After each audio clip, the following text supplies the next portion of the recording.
Bismillahirrahmanirrahim. Assalamualaikum warahmatullahi wabarakatuh. Duli Yang Teramat Mulia Paduka Seri Pengiran Muda Mahkota Pengiran Muda Haji Al-Muhtadi Billah Ibni Kebawah Duli Yang Maha Mulia Paduka Seri Baginda Sultan Haji Hassan Al-Bolkiah Muizzaddin Wad Daulah Menteri Kanan di Jabatan Perdana Menteri dan Yang Teramat Mulia Paduka Seri Pengiran Anak Isteri Pengiran Anak Sarah binti Pengiran Haji Saleh Abrahaman petang kemarin berangkat meninggalkan Republik Singapura setelah selesai menghadiri program Pemimpin-Pemimpin Muda ke-8 yang telah berlangsung pada 3 hingga 5 Ogos 2022.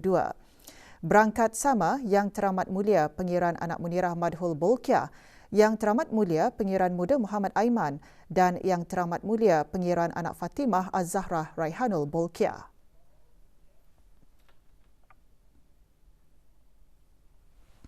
Sebelum berangkat, doa selamat dibacakan oleh Yang Dimuliakan Begawan Pihin Khatib Datuk Paduka Haji Awang Hamidun bin Begawan Pihin Siraja Khatib Datuk Paduka Seri Setia Haji Awang Abdul Hamid.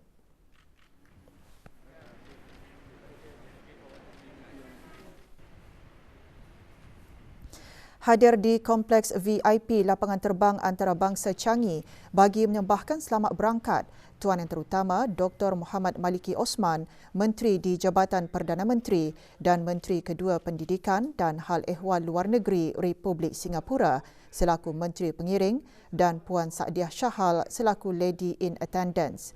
Turut hadir Tuan Yang Terutama Datuk Paduka Haji Siddiq bin Ali, Pesuruhjaya Tinggi Negara Brunei Darussalam ke Republik Singapura. Tuan Yang Terutama Heng Ai Kyo, Pesuruhjaya Tinggi Republik Singapura ke Negara Brunei Darussalam serta isteri masing-masing. Semasa program Pemimpin-Pemimpin Muda edisi ke-8, Keberangkatan Duli Yang Teramat Mulia mengadakan perjumpaan bersama Puan Yang Terutama Presiden dan Tuan Yang Terutama Perdana Menteri termasuk beberapa Menteri Kabinet daripada Republik Singapura telah membuahkan hasil melalui sesi-sesi kongsi maklumat yang menekankan 3 bidang utama iaitu pendidikan, perkhidmatan awam dan pertahanan. Antara perkara-perkara yang dipersetujui adalah memperkenalkan beasiswa untuk penuntut-penuntut cemerlang negara Brunei Darussalam, melanjutkan pengajian di peringkat menengah ke pengajian tinggi di Republik berkenaan, mewujudkan program latihan bagi penjawat am negara Brunei Darussalam melalui penempatan kerja di agensi-agensi kerajaan Republik Singapura dan berkongsi ilmu pengetahuan mengenai perkembangan teknologi dan pendekatan Whole of Government WOG bagi mengukuhkan keselamatan maritim dan serantau. Keberangkatan Duli Yang Teramat Mulia dan Yang Teramat Mulia ke Republik Singapura juga mengukuhkan dan mengembangkan lagi hubungan dua hala yang sekian lama terjalin lagi istimewa antara dua negara sahabat berkenaan. Program Pemimpin-Pemimpin Muda yang dihoskan secara bergilir-gilir oleh negara Brunei Darussalam dan Republik Singapura menjadi platform untuk bertukar-tukar kemahiran dan pengalaman antara kedua-dua buah negara.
See you again. How are you? Come to the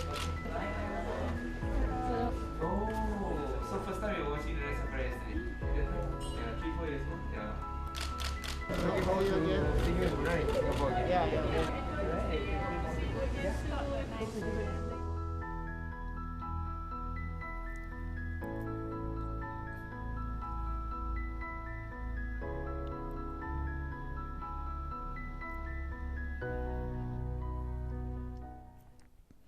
Status harian normal baharu COVID-19. Satu kes dalam kategori 4 iaitu memerlukan bantuan oksigen dan di bawah pemantauan rapi.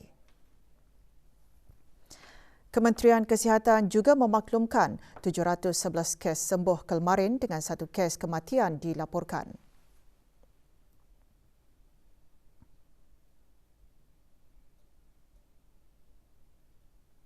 Jumlah keseluruhan pemberian 2 dos vaksin COVID-19 bagi kanak-kanak berumur 5 hingga 11 tahun ialah 80.8%.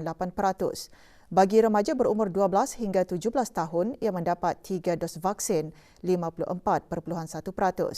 Manakala liputan bagi rakyat dan penduduk negara ini yang mendapatkan 3 dos vaksin adalah 75.4%.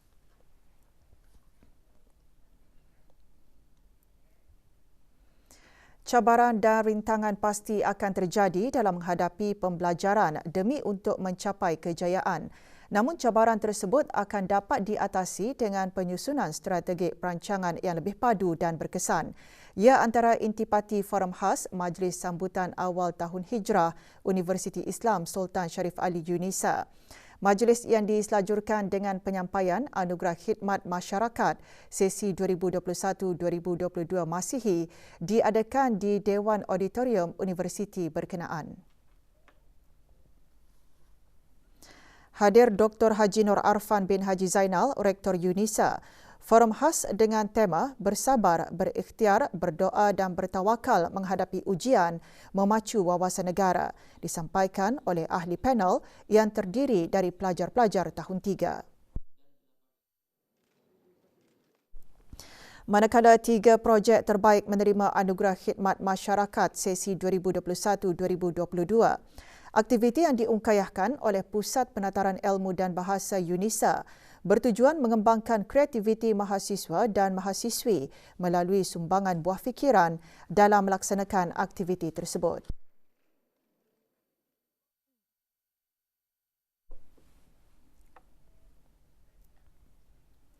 Penyampaian hadiah bagi pertandingan penulisan khat Jawi bagi Jawatankuasa Takmir Masjid Senegara sempena sambutan awal tahun Hijrah berlangsung kemarin. Majlis diadakan di Jami' Asri Hassanil Bolkiah, Kiarong. Pertandingan dihasrat memberikan pendedahan mengenai jenis tulisan dan gaya serta teknik yang betul tentang kaedah asas penulisan khat Jawi. Juara pertandingan Awang Haji Shahruddin bin Haji Abdul Wahid dari Masjid Kampung Pulai. Pemenang menerima hadiah disampaikan oleh Awang Haji Amir Hisham bin Haji Masri, pemangku pengarah hal ehwal masjid. Bengkel dan pertandingan tersebut yang diadakan selama 2 hari itu berakhir 3 Ogos lalu merupakan anjuran bahagian perpustakaan Jabatan Hal Ehwal Masjid dengan kerjasama Jawatankuasa Takmir Jami' Asri Hassanil Bolkiah.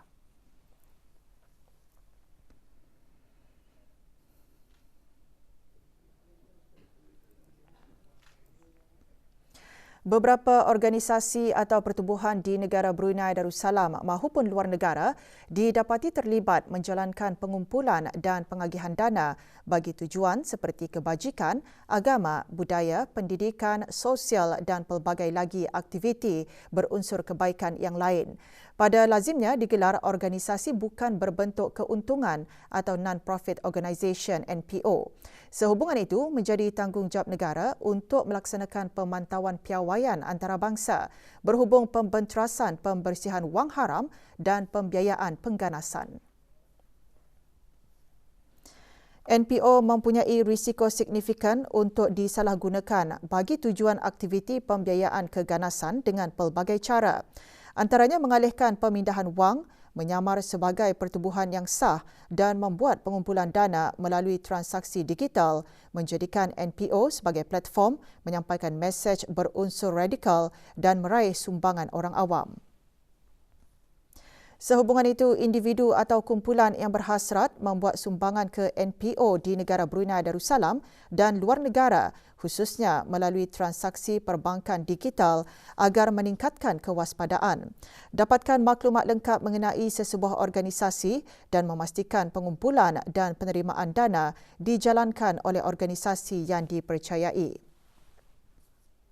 Orang ramai juga diingatkan tindakan yang menyebabkan, membantu dan menggalakkan aktiviti yang dilarang menyumbang kepada pengganasan secara langsung dan tidak langsung merupakan kesalahan berat di bawah Seksyen 4 Perintah Anti Keganasan 2011 dan Seksyen 5 Peraturan Anti Keganasan Pembiayaan Pengganas 2013. Jika sabit kesalahan boleh dihukum penjara tidak lebih 30 tahun atau denda tidak lebih 5 juta ringgit dan pembekuan harta tanpa bertangguh.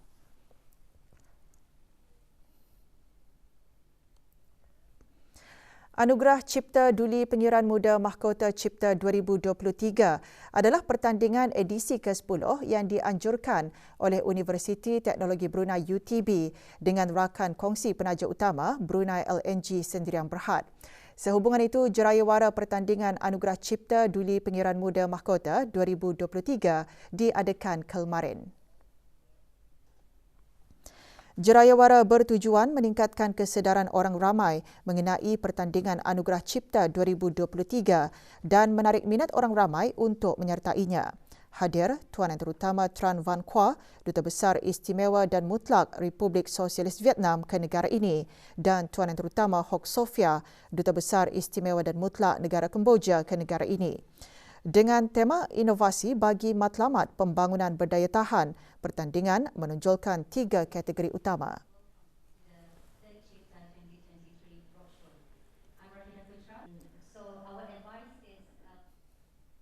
Beberapa buah keluarga yang ditimpa musibah menerima bantuan kewangan bagi membantu meringankan kesusahan yang dialami untuk meneruskan kehidupan seharian. Penyampaian bantuan diadakan di Kementerian Kebudayaan Belia dan Sukan. Penerima bantuan seorang ketua keluarga yang terlibat dalam kebakaran rumah di Kampung Telisai pada 27 Julai 2022. Kesemua bantuan diserahkan oleh Dayang Mirani Floriza binti Abdul Rahman, pemangku Timbalan Pengarah Jabatan Pembangunan Masyarakat. Manakala 3 ketua keluarga dari Kampung Masin, Junjungan dan Kampung Sabah Darat A juga menerima bantuan selepas terlibat dalam kejadian angin kencang dan atap terbang pada 10 Julai dan 17 Julai 2022.